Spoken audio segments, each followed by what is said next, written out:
Everyone, welcome to commerce tutorial. मैं हूं आपकी अपनी होस्ट।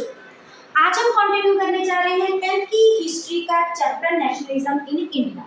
लास्ट सेशन में हमने क्या देखा था, कुछ इसके टॉपिक रिलेटेड डिस्कस किए थे। नेशनलिज्म कैसे होता है और इसकी स्टार्टिंग महात्मा गांधी जी ने इसमें एक मेन रोल प्ले किया था और सत्याग्रह का क्या मोटो होता है। अब उससे हमारा जो नेक्स्ट टॉपिक है दैट इज रॉयल। ये तो हम सारे जानते हैं कि जो रॉयल एक्ट है उसके कारण ही जलियांवाला बाग का हमारा क्या होता है इंसिडेंट। अब ये सबसे पहले ये है कि रॉयल एक्ट होता क्या है। रॉयल एक्ट 1919 में हमारे ब्रिटिशर्स ने इंडिया में क्या किया था, इम्प्लीमेंट किया था under the imperial legislative council के अंदर, जिसका मेन मोटो क्या होता है, limits the power of people. वैसे तो ये एक्ट किसी न किसी वे थे ड्यूरिंग द ईयर 1861 से लेकर 1947 तक ये हमारे इंडिया में इन्फोर्समेंट में था, लेकिन अंडर द रॉयल एक्ट इसने अलग ही अपना एक नया रूप ले लिया था, जिसका मेन क्या था, किस पे थीम पे बेस्ड था, that is detention of political prison without a trial of 2 years. क्या था इसमें, वो किसी भी पॉलिटिकल पार्टीज को, किसी भी पर्सन को क्या कर सकते हैं, जेल में डाल सकते हैं, उनके खिलाफ बिना किसी वारंट इशू किए, या उनको बिना जेल में डाले, या उनको बिना कोर्ट में पेश किए, और उनका इनका ताकि वो क्या कर सके, हमारे लोगों की पावर्स को कम कर सके, जो कि हमारी नेशनल मूवमेंट में एक इम्पोर्टेंट रोल क्या करते, प्ले करते। क्योंकि इंडिया के इंडिपेंडेंस के लिए एक नया मोटो आ गया था सत्याग्रह के अंदर, that is Swaraj. We want the Swaraj, freedom from the Britisher era. तो इसीलिए ही जो हमारी पॉलिटिकल पार्टीज थी, एक्टिविटीज थी, नेशनल मूवमेंट थी, उसने एक ही महात्मा गांधी की हेल्प से एक अलग नया मोड़ ले लिया। लेकिन इसका दूसरा नाम, अगर हम रॉयल एक्ट को archival and regulatory crime act 1991 के नाम से भी जाना जाता है, और हिंदी में इसको काला पानी के नाम से भी जाना जाता है। और ये स्टार्ट कब हुआ था, 1990 में। और इनके अगेंस्ट उन्होंने कुछ एक्टिविटीज टेकन टू काउंट की थी। लोकल जो वहाँ की जो लोकल पीपल थे उनको बिना बात के ही प्रिजन में डालना शुरू कर दिया था, और महात्मा गांधी जी के ऊपर उन्होंने डिटेंशन लगा दी थी कि वो दिल्ली में एंटर नहीं कर सके। और इसके रिगार्ड महात्मा गांधी जी ने लोगों को क्या था, यू शुड बी पीसफुल, हमने वायलेंस क्रिएट नहीं करनी। हमने कौन सा, उनका मेन मोटिव कौन सा था, नॉन वायलेंस। हमने जो भी करना है वो किसके थ्रू करना है, नॉन वायलेंस के थ्रू ही हमने आगे बढ़ना है। तो उन्होंने जब गवर्नमेंट ने, जब वहाँ की ब्रिटिशर्स ने ये सारे रूल उठाए, ये सारा उन्होंने एक्ट उठाया, तो उनके रिगार्डिंग इसके ऑपोजिशन में महात्मा गांधी जी ने एक नया एक्ट, नया सत्याग्रह शुरू किया, जिसको किस नाम से जाना जाता है, रॉयल सत्याग्रह एक्ट। इसमें कोई भी वायलेंस नहीं क्रिएट करेगा। वो क्या था, जस्ट धरने पे बैठे थे, कोई भी वायलेंस नहीं होगी, कोई लड़ाई झगड़ा नहीं होगा, कोई मारपीट नहीं होगी। तो ये क्या होगा, ब्रिटिशर्स के लिए ये बहुत ही मुश्किल काम था, क्योंकि ब्रिटिशर्स क्या चाहते थे कि इंडियन के लोग क्या होते, वायलेंस क्रिएट करें और वो उनके ऊपर क्या लगे, सफिशिएंट अटैक कर सके। तो ब्रिटिशर्स ने क्या किया, जब हमारे पीसफुली उन्होंने एक स्टेप किया ऑन द 10th अप्रैल को। और ये जो हमारा एक्ट है, ये कब स्टार्ट में हुआ था, 6 अप्रैल को हुआ। फिर 10th अप्रैल को पुलिस ने क्या किया, पीसफुली पोजेशन में सत्याग्रह में लोग बैठे थे, कोई काम नहीं कर रहे थे, अपना आराम से बैठे थे। उन्होंने आके क्या कर दिया, लोगों के ऊपर फायर कर दिया, लोगों के ऊपर डराने के लिए उनके ऊपर गोली चला। तो इसके रिटर्न में क्या हुआ, हमारे जो लोकल वहाँ के लोग थे वो भड़क उठे, उन्होंने वायलेंस क्रिएट कर दिया। वायलेंस क्रिएट करने के साथ उन्होंने क्या किया, रेलवे अटैक कर दिया, बसेस को जला दिया, बैंक्स में जाके अटैक कर दिया, बहुत ज़्यादा नॉन वायलेंट हो गया। और उसके बाद मार्शल ने, और जब ये वाला इंसिडेंट हुआ तो इसके रिजल्ट में एक मार्शल लॉ हमारे इंडिया में इम्प्लीमेंट किया गया, और सारी कमांड किसने अपने हाथ में ले ली, जनरल डायर ने। अभी उस टाइम ये मार्शल लॉ होता क्या है, ये मार्शल लॉ क्या होता है कि ये वो लॉ होता है, ये वो एक्ट होता है जो हमारे इंडिया में डिजास्टर या नेचुरल वार के टाइम पे इम्प्लीमेंट किया जाता है, कि सिविल लोगों को, नॉर्मल लोगों को इकट्ठा खड़े होने नहीं देना। जैसे कि हमने कुछ कोरोना वगैरह में देखा था, लोगों को, नॉर्मल लोग एक ही जगह पे गैदरिंग नहीं कर सकते। अब उस टाइम पे जब उसने लॉ ये इम्प्लीमेंट किया, तो इंडिया के पूरे लोगों को इसके बारे में इंफॉर्मेशन नहीं थी। इंडिया के जो हम बोल सकते हैं मेनली टाउन्स में या सिटीज में इस बात की इंफॉर्मेशन थी, लेकिन उसके छोटे छोटे गाँव में लोगों को इसके बारे में पता नहीं था, क्योंकि उस लॉ को इम्प्लीमेंट किए थोड़े दिन हुए थे। और 30 अप्रैल को हमारा एक मेन फेस्टिवल होता है, डेट इज अवर बैसाखी का फेस्टिवल, जो उस टाइम पे लोग हमारे अमृतसर के जलियांवाला बाग में सेलिब्रेट करने आते हैं। तो फिर 10th के बाद जब ये लॉ पास हुआ तो 30 अप्रैल को क्या हुआ, जलियांवाला बाग में कुछ ऐसा इंसिडेंस हुआ, वो जो वहाँ पे हमारा एक ही रास्ता था, एक ही गेट था। इस वैसे तो इस इनफेमस इंसिडेंट को हर बंदा जानता है। इनफेमस क्या होता है, वो दर्दनाक पेन जिसका इफेक्ट आज भी हमारे इंडिया के लोगों के ऊपर पड़ा हुआ है। लोग वहाँ पे गैदर हुए, गैदर होने के दो मोटिव थे। जो विलेज से लोग आए थे वो इस अपने कौन सा फेमस फेस्टिवल बैसाखी के फेस्टिवल को मनाना चाहते थे, और कुछ लोग डिस्कशन करने आए थे जो कि महात्मा गांधी जी के अंदर इस सत्याग्रह में शामिल थे। तो जनरल डायर ने वहाँ पे दरवाजा बंद करवा दिया, जो लॉक लगा हुआ था। तो जो सिंपल लोग बैठे हुए थे उन्होंने एक बहाना कौन सा लेके मार्शल लॉ का, कि हमने लोगों को इकट्ठे होने से मना किया है, उसने नॉर्मल पब्लिक के ऊपर फायर कर दिया, बेतहाशा उसने गोलियां चलाई।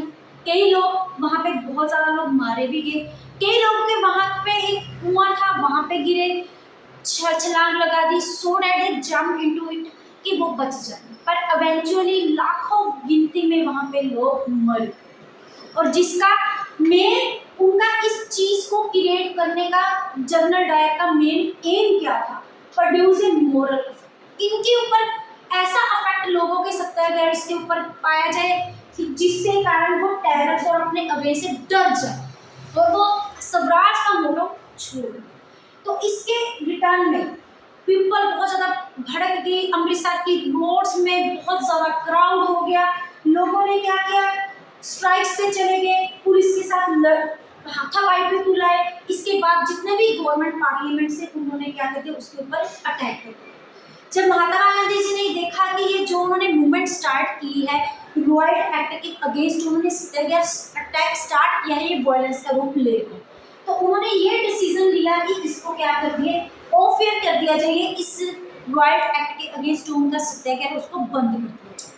फिर उसके बाद उनके माइंड में एक क्वेश्चन था कि अगर हमने कोई भी स्वराज की मूवमेंट स्टार्ट करनी है तो उसके लिए हमें हिंदूज और मुस्लिम्स को क्या होना पड़ेगा, इकट्ठा होना पड़ेगा। अब ये क्वेश्चन ये था कि मुस्लिम्स को कैसे इकट्ठा किया जाए, उनको कैसे यूनिफाइड नेशनल मूवमेंट के लिए तैयार किया जाए।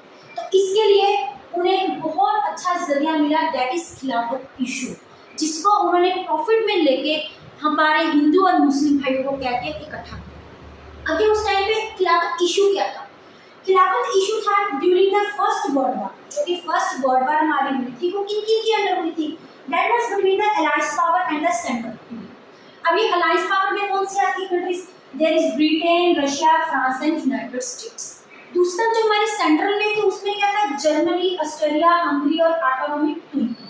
अब ये तुर्की कौन सी, तुर्की ऐसी कंट्री थी जिसमें कौन थे, मुस्लिम, और उस टाइम पे ये बहुत बड़ी कंट्री थी और ये कौन सा धर्म फॉलो करते थे, इस्लामिक धर्म।